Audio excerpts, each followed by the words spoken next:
Hello student, welcome to the revision series of the class 10th। आज हम chapter number light को करने वाले हैं और इस चैप्टर को भी हम कम से कम टाइम में क्या करेंगे, रिवाइज करने वाले हैं। तो नोट्स में डिस्क्रिप्शन में दे दूंगा, जैसे कि मैंने पहले वीडियोस में भी दिया है। आपको ध्यान से सुनना है और उन नोट्स को बाद में एक बार गो थ्रू कर लेना है वीडियो देखने के बाद। और चलिए स्टार्ट करते हैं। चैप्टर का नाम है लाइट रिफ्लेक्शन एंड रिफ्रैक्शन। तो मैं तुमको बता दूं पहले लाइट क्या होता है। सिंपली लाइट एक फॉर्म ऑफ एनर्जी होती है जो हमें हेल्प करती है सेंस ऑफ विजन, यानी देखने में हेल्प करती है, उसको क्या बोलते हैं, लाइट बोलते हैं। अब इसी लाइट की वजह से दो प्रोसेस होते हैं, रिफ्लेक्शन एंड रिफ्रैक्शन। अब रिफ्लेक्शन क्या होता है और रिफ्रैक्शन क्या होता है, पहले मैं तुमको रिफ्लेक्शन बता देता हूँ, उसके बाद हम जाएंगे रिफ्लेक्शन पे मूव कर जाएंगे। देखो रिफ्लेक्शन क्या होता है, जब कोई लाइट रे किसी भी सरफेस पर आती है तो वो वापस जाती है लेकिन किसी एंगल पर, तो इसी को रिफ्लेक्शन बोलते हैं। सिंपल डेफिनेशन के, the bouncing back of light ray from any plane और सरफेस इज कॉल्ड रिफ्लेक्शन। यहाँ पर तुम्हें दिखाई दे रहा होगा डायग्राम में किस तरीके से रिफ्लेक्शन होता है। यहाँ पर तुम्हें कुछ नाम्स दिखाई दे रहे होंगे, यानी कि इंसिडेंट रे, जो लाइट आती है उसको इंसिडेंट रे बोलते हैं और जो लाइट जाती है उसको रिफ्लेक्टेड रे। ना एक और रे यहाँ पर दिखाई दे रही है तुमको, नॉर्मल। नॉर्मल रे वो रे होती है जो परपेंडिकुलर होती है किसके, रिफ्लेक्टिंग प्लेन और सरफेस के। अब यहाँ पे आई और आर तुम्हें दिखाई दिया दे रहे होंगे। यहाँ पर आई क्या होता है, देखो आई एक ऐसा एंगल होता है जो कि इंसिडेंट रे और नॉर्मल के बीच में बनता है, और आर कौन सा एंगल होता है जी, जो नॉर्मल और रिफ्लेक्टेड रे के बीच में बनता है। और नीचे ये प्लेन कैसा है, रिफ्लेक्टिंग प्लेन है। तो रिफ्लेक्शन तुमको समझ में आ गया होगा। अब आता है तुम्हारा रिफ्रैक्शन। रिफ्रैक्शन क्या होता है, रिफ्रैक्शन कहने का मतलब ये है कि यहाँ पर लाइट आती तो है लेकिन वो वापस ना जाकर नेक्स्ट मीडियम में मूव कर जाती है। जैसे कि तुम डायग्राम देख पा रहे होगे कि यहाँ पर इंसिडेंट रे आई और उसने अपना पाथ को चेंज कर लिया। देखो सीधी नहीं गई, वो बेंड हो गई। अब बेंड क्यों है इसका रीजन मैं आगे बताता हूँ। तो ये इसी को बोलते हैं हम रिफ्रैक्शन। डेफिनेशन पढ़ोगे तो तुम्हें खुद समझ में आ जाएगा क्या हो रहा है यहाँ पर। When light ray goes from one medium to another medium then it change its path is called the reflection of light. इसको बोलते हैं रिफ्लेक्शन। अब रिफ्लेक्शन और डिफ्रैक्शन यहाँ पर कंप्लीट होता है और इसके होते हैं लॉ, जो कि मोस्ट इंपॉर्टेंट है, जहाँ से क्वेश्चन आता ही आता है। इन डेफिनेशन से तुमको जनरल रेयर ही क्वेश्चन पूछे जाएंगे, बस तुमको ये नॉलेज के लिए बताई जा रही है। अब यहाँ पर देखो, जो डिफ्लेक्शन होता है ना, यहाँ पर तुमने एक वर्ड का नाम सुना होगा, मीडियम। मीडियम क्या होता है, मीडियम जनरली एटमॉस्फेयर होता है, इन्वायरमेंट होता है जिसमें लाइट ट्रेवल करती है, जैसे एयर हो गया, वाटर हो गया, ये क्या है, मीडियम है जिसके अंदर लाइट ट्रेवल करती है। अब ये मीडियम होते हैं दो टाइप के, कौन कौन से, सबसे पहला दे रखा है रेयर मीडियम, दूसरा दे रखा है डेंसर मीडियम। अब रेयर मीडियम कौन सा होता है, ऐसा मीडियम जिसके पार्टिकल्स थोड़े दूर दूर होते हैं उसको बोलते हैं रेयर मीडियम, और ऐसा मीडियम जिसमें पार्टिकल्स पास होते हैं उसको बोलते हैं डेंसर मीडियम।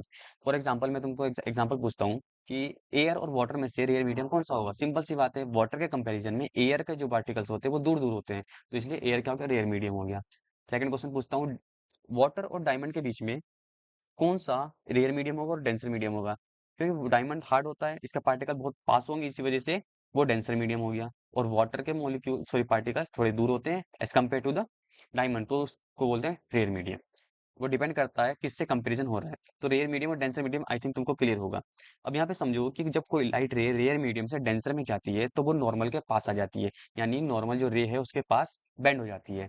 और जब कोई लाइट रे डेंसर से रेयर में जाती है तो वो नॉर्मल से अभी हो जाती है, यानी दूर चली जाती है। तो मतलब क्वेश्चन पूछा जाएगा कि एक लाइट रे है जो एयर से वाटर में जा रही है, तो बताओ कि वो नॉर्मल के पास बेंड होगी या फिर अवे चली जाएगी, यानी दूर चली जाएगी। तो वो तुम पे डिपेंड करता है तुम्हें याद है या नहीं कॉन्सेप्ट। देखो, आर फॉर रेडियर, डी फॉर डेंसर। आर का मतलब आर डी, यानी आर डी शर्मा। अब आर डी शर्मा क्या एक बुक है, तो बुक के हमें हमेशा पास जाना चाहिए।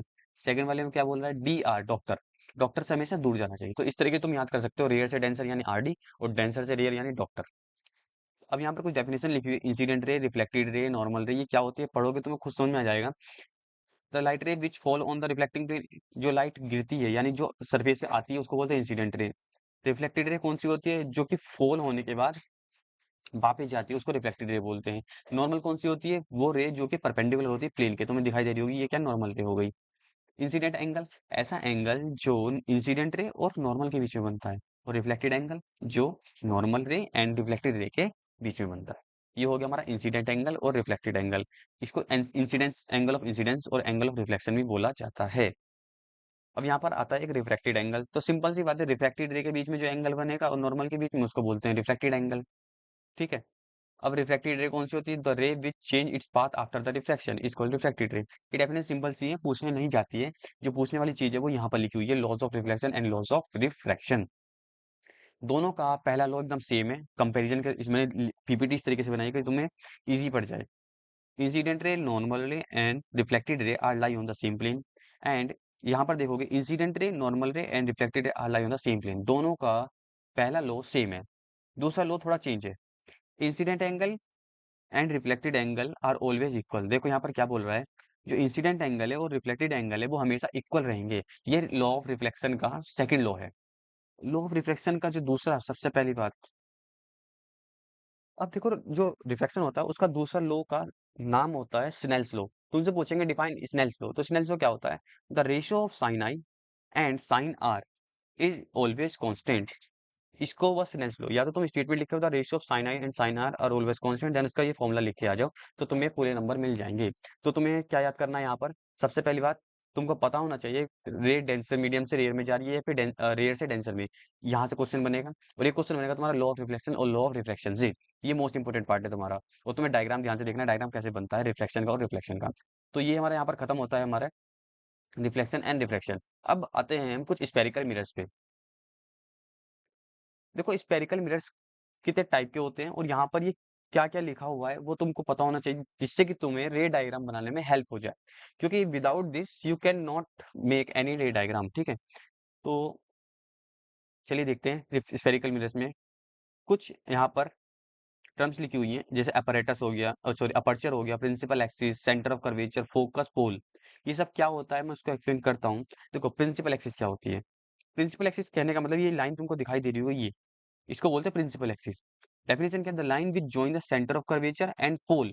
देखो ये एक स्फीयर का पार्ट है, यहाँ पर भी क्या है, मिरर है। इस मिरर को बोलते हैं कॉनकेव मिरर। स्फेरिकल मिरर दो टाइप के होते हैं, कॉनकेव और कॉन्वेक्स। ये कॉनकेव मिरर है। अब देखो यहाँ पर ऐसी लाइन जो सेंटर ऑफ कर्वेचर और पोल को जोड़ती है, देखो ये सेंटर ऑफ कर्वेचर है, ये फोकस पॉइंट है, और ये बीच में क्या होता है, पोल होता है, मैंने लिखा नहीं यहाँ पर। ऐसी लाइन जो सेंटर ऑफ कर्वेचर, फोकस और पोल को जोड़ती है उसको प्रिंसिपल एक्सिस बोल देते हैं। सेंटर ऑफ कर्वेचर क्या होता है, ये एक इमेजिनरी स्फीयर का मिड पॉइंट होता है। देखो एक इमेजिनरी स्फीयर है, इसका मिड पॉइंट क्या है, हमारा सेंटर ऑफ कर्वेचर। अब आता है तुम्हारा radius of curvature. Radius of curvature कहने का मतलब क्या है, as the distance between the centre of curvature and the pole, उसको बोलते हैं radius of curvature. Focus point क्या होता है, ऐसा पॉइंट, ऐसा पॉइंट प्रिंसिपल एक्सिस पर जो कि जहां पर रेज जो होती है आफ्टर द रिफ्लेक्शन मीट करती है। यहाँ पर रिफ्लेक्शन होती है तो वो रेज जो होंगी हमेशा फोकस से निकल के जाएंगी। फोकल लेंथ क्या होती है, फोकल लेंथ कहने का मतलब क्या है, फोकस पॉइंट और पोल के बीच का जो डिस्टेंस होता है उसको बोलते हैं हम फोकल लेंथ। अपर्चर, अब बात है अपर्चर क्या होता है। देखो अपर्चर कहने का मतलब है जो विड्थ होती है किसकी, लेंस की, आई एम सॉरी मिरर की जो विड्थ होती है उसको बोलते हैं aperture. A pole is the mid point of the spherical mirror और reflecting plane. I think spherical mirror clear हो गया होगा। यहाँ पर स्पेरिकल मिरर में तुम्हें पॉइंट्स क्या ध्यान रखने हैं, देखो एक तो मिरर बना देना है और उसके बीच से एक लाइन को तुम्हें निकाल देना है, उस लाइन का नाम होता है प्रिंसिपल एक्सिस। उस लाइन पर होते हैं तीन पॉइंट, कौन कौन से, एक होता है सेंटर ऑफ कर्वेचर, एक होता है फोकस पॉइंट और एक होता है हमारा पोल।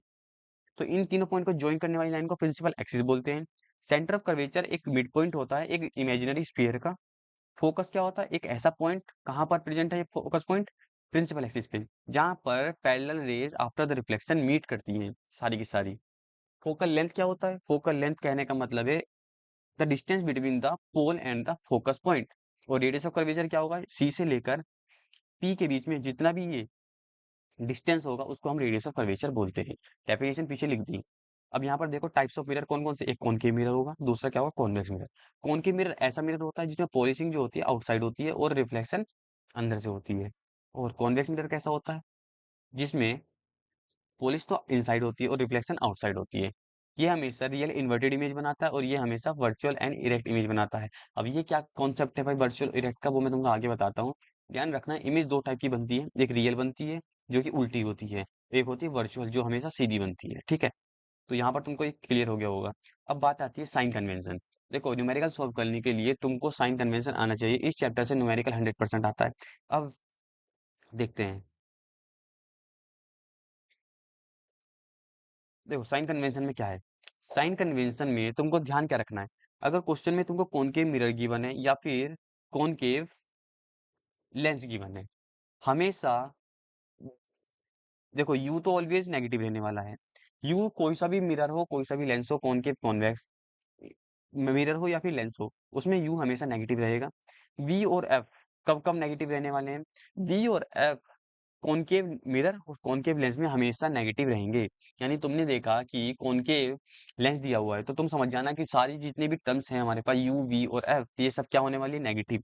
अब तुम लोगों को यू वी एफ के बारे में पता है, नहीं पता तो मैं आगे बता दूंगा, बट तुमको ध्यान रखना नेगेटिव कब कब रहने वाली है, पॉजिटिव कब रहेंगी, कॉन्वेक्स मिरर हो या फिर कॉन्वेक्स लेंस हो। ठीक है। ये क्यों होता है? देखो ये एक लेंस मिरर है। अब देखो ये इधर की तरफ देखोगे तो नेगेटिव एक्स एक्सिस है और इधर देखोगे तो ये पॉजिटिव एक्स एक्सिस है। तो ऑब्जेक्ट हमेशा मिरर के सामने रखा जाता है और मिरर का फेस कहाँ पर है? Negative x axis side. मान लो यहाँ मैंने ऑब्जेक्ट रखा है तो ये कैसी एक्सिस है? ये नेगेटिव एक्स एक्सिस है। तो नेगेटिव पे यू क्या यहाँ पे डिस्टेंस ऑफ ऑब्जेक्ट होता है यू। यहाँ से लेके यहाँ तक का जो डिस्टेंस है उसको यू बोलते हैं। और यहाँ से ये इमेज बन रही है, इसकी उल्टी बन रही है, इसका मतलब रियल इमेज बन रही है, इन्वर्टेड इमेज बन रही है, इसको बोलते हैं वी। यानी कि ऑब्जेक्ट के डिस्टेंस को बोल रहे हैं यू और और इमेज के डिस्टेंस को बोलते हैं वी। तो ठीक है, यहाँ पर ये क्लियर हो गया होगा। नेगेटिव एक्स एक्सिस पे रखा है तो इस वजह से यू हमारा नेगेटिव होता है, हमेशा यू नेगेटिव होता है। अब कॉनकेव के केस में वी हमारा नेगेटिव होता है, एफ वी हमारा नेगेटिव होता है, क्योंकि ये दोनों तीनों चीजें नेगेटिव एक्स एक्सिस पे आती हैं। आई थिंक क्लियर हो गया होगा। ठीक है, अब यहाँ पर समझो कॉन्वेक्स लेंस और कॉनकेव लेंस के दूसरे नाम भी होते हैं। कैसे? कॉन्वेक्स लेंस को बोला जाता है कन्वर्जिंग लेंस और कॉनकेव लेंस को बोला जाता है डाइवर्जिंग लेंस। लेकिन ये मिरर में अप्लाई नहीं होगा। कॉन्वेक्स लेंस को ही कन्वर्जिंग बोलेंगे, कॉनकेव लेंस को ही डाइवर्जिंग बोलेंगे। ठीक है, अब यहाँ पर एक न्यू टॉपिक दिखाई दे रहा होगा तुमको, रिफ्रैक्टिव इंडेक्स। रिफ्रैक्टिव इंडेक्स कुछ नहीं होता है, बस ये पता लगाता है कि कोई लाइट कितनी स्पीड से किसी मीडियम में चलेगी, उसको बारे में बोलते हैं रिफ्रैक्टिव इंडेक्स।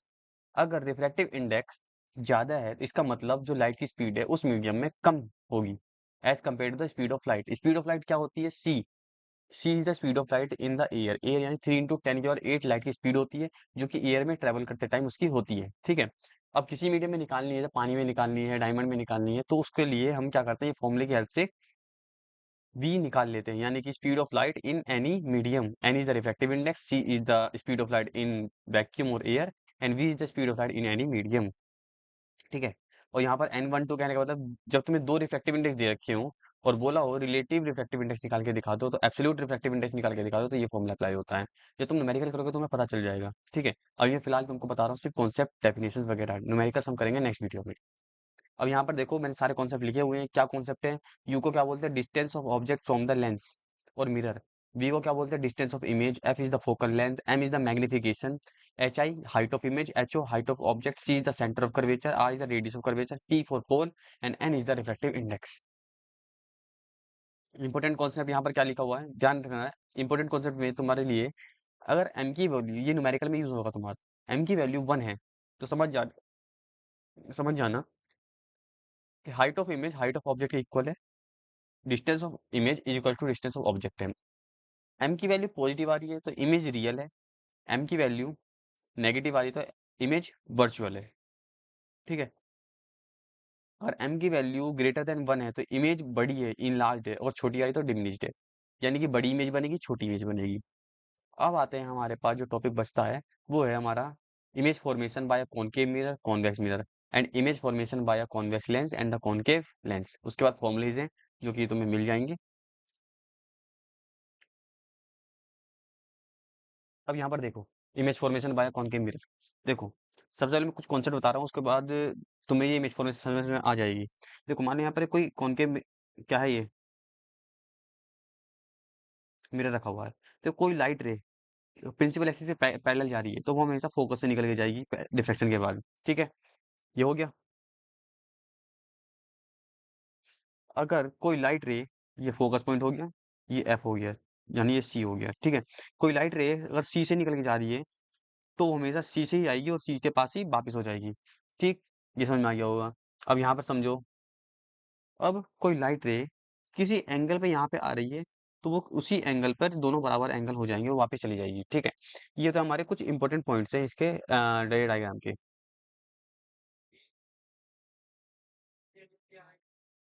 अब देखो यहाँ पर मैंने सब कुछ लिखा हुआ है।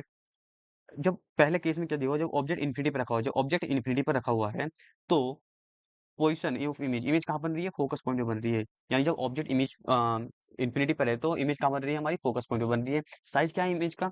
वो डिमिनिश्ड, हाईली डिमिनिश्ड कहने का मतलब पॉइंट साइज है, बिल्कुल छोटी सी इमेज बन रही है। और नेचर क्या? रियल और इन्वर्टेड।